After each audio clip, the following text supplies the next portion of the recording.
Chapter 1: The Mysterious Ticket. I never planned to take that train.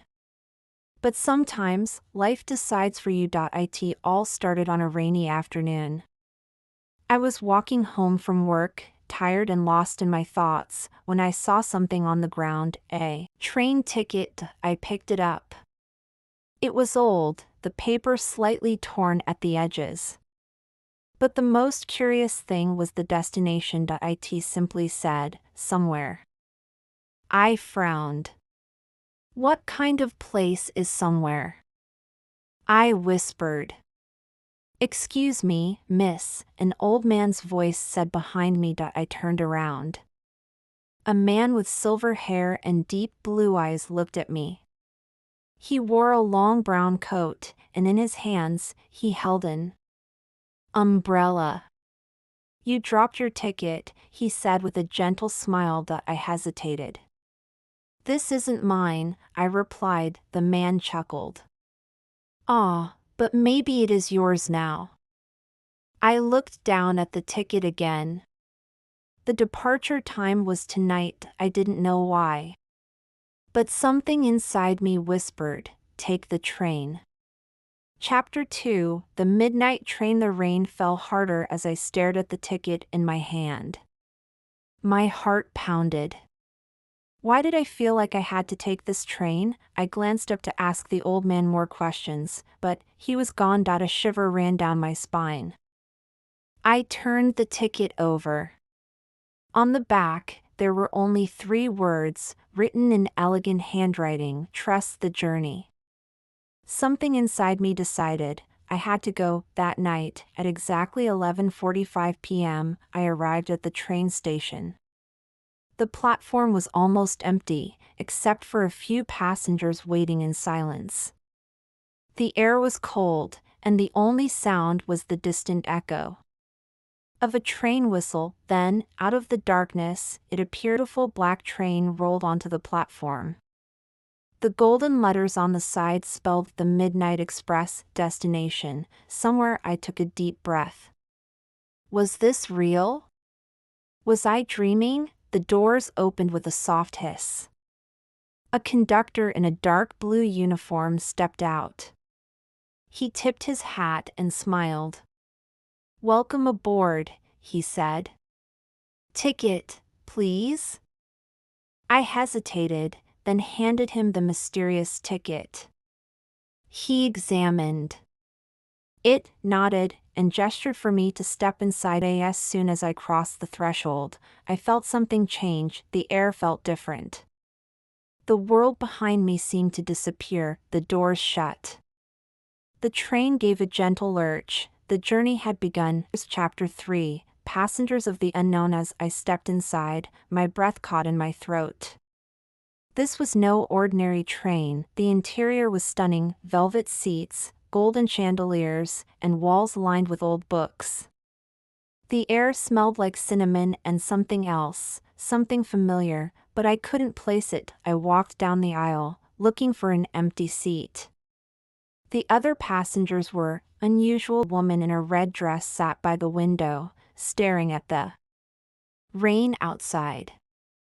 She hummed a tune, soft and haunting. An elderly man in a gray suit held a pocket watch, checking it every few seconds, as if waiting for something important. And then, there was a boy with deep green eyes, sitting alone. He couldn't have been more than 16, but there was something ancient in his expression. I hesitated, then asked, "Excuse me, is this seat taken?"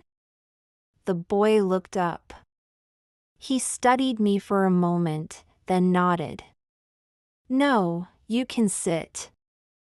I placed my bag on the floor and sat down. The train gave a soft jolt as it moved forward, the world outside fading into darkness. "Where are we going?" I asked, half joking. The boy tilted his head. "Somewhere," he said simply. Died. Very helpful. He smiled. "You don't remember, do you?" My heart skipped a beat. "Remember what?" He leaned in slightly. why you're on this train. I felt a sudden chill. Why was I here? Who left that ticket? Something wasn't right. Before I could ask more, the train lights flickered. The air grew colder, and then a voice echoed through the speakers, "Attention passengers. We are about to cross the first gate." The boy's green eyes darkened. "Hold on," he whispered. The train lurched forward violently, the lights went out, and everything around me disappeared. Chapter 4. The first gate. Darkness swallowed everything. For a terrifying moment, I felt weightless, like the train had vanished, like I was floating in empty space. My heart pounded in my chest. Was I dreaming? Had I made a mistake by getting on this train? Then, suddenly, light, the chandeliers flickered back on, the train solid beneath me once more. But something was different. The rain outside was gone. In its place was a sky full of stars, swirling like a painting, glowing in shades of blue and purple. I turned to the boy beside me. What just happened? He looked calm, as if he had expected this. We crossed the first gate. I swallowed hard. The first gate to what? He gave me a small, knowing smile. To the place where forgotten things go. A shiver ran down my spine. I glanced around the train. The woman in red had stopped humming. The old man no longer checked his watch.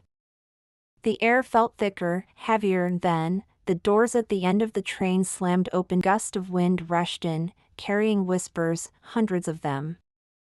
They curled around me, ghostly voices speaking words I couldn't quite understand. The boy beside me stood up. "Come on," he said. "It's time." I hesitated. Time for what? His green eyes met mine. To find what you lost.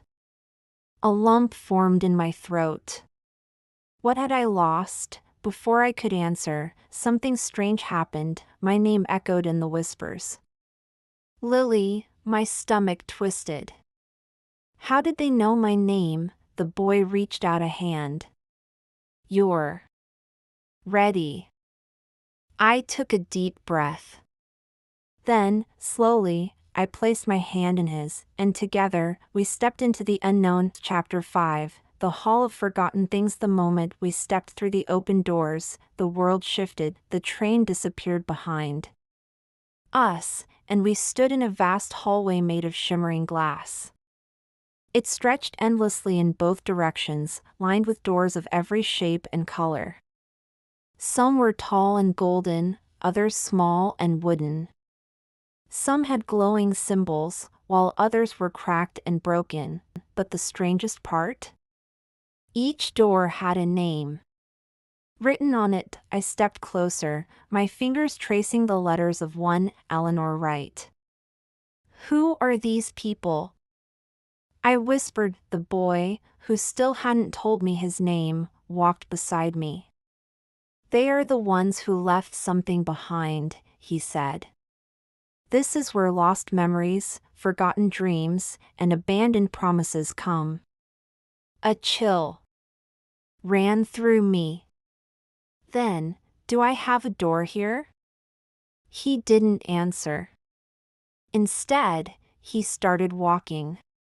Follow me. I hesitated, but curiosity pulled me forward. We walked past hundreds of doors. Some whispered when we passed.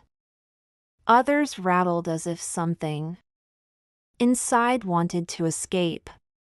The air felt heavy, like I was walking through a dream, and then I saw a door with my name on it, Lily Carter. My breath caught. This is mine? The boy nodded.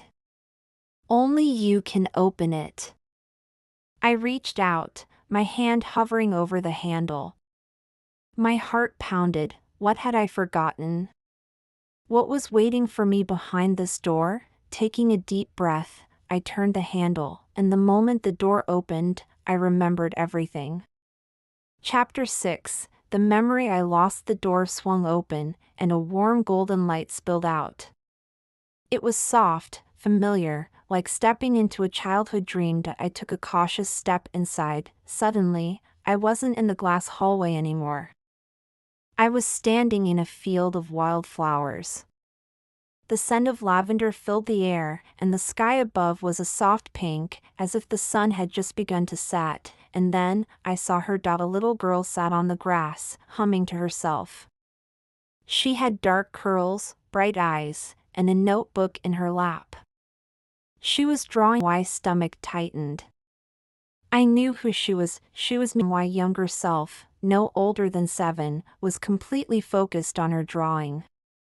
I stepped closer, my heart pounding. "What are you drawing?" I asked, my voice barely above a whisper. The little girl looked up at me and smiled. "A dream," she said simply. I peered down at the page. It was a picture of a train. A chill ran through me. "Why this train?"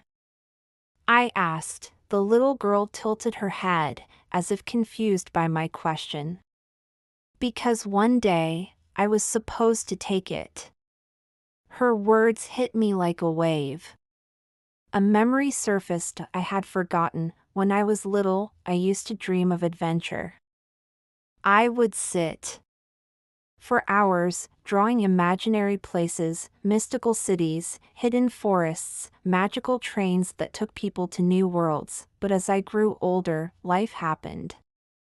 I stopped dreaming, I stopped drawing, I stopped believing that I was meant for something more, and then, I forgot about the train. Until now, the little girl reached out and placed her small hand over mine.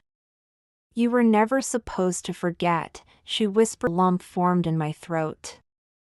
"But I did." She squeezed my fingers gently. "Then remember now." A bright light filled the field.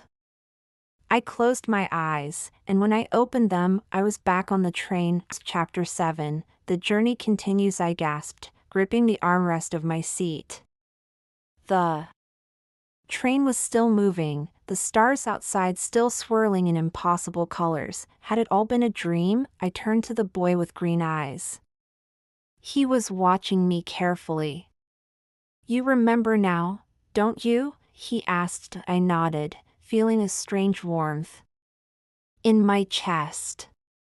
"I used to dream about this train." He smiled. "And now you're on it." I looked down at my hands, feeling something new, or maybe something I had just found again: hope.